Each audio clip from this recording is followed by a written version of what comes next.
Let me share a secret on how to grow roses using your air conditioning excess water at home or office. Why buy roses when you can grow them for free over and over again? Just place your roses plant in a powered air conditioning outdoor unit where the excess water drains. Don't believe me? Then see this video for yourself.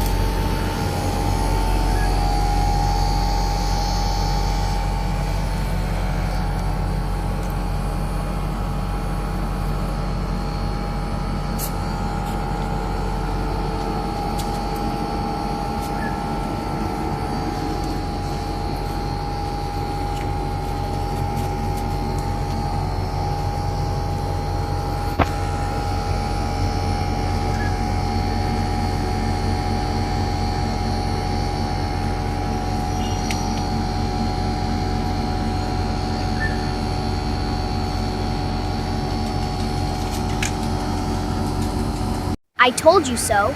See, even the excess water from one pot is overflowing to my next pot. I don't have time to cut the roses and it still grows new ones. I have broken all the rules in growing roses. For Game Changer, follow me. Don't forget to like or send love to my ideas.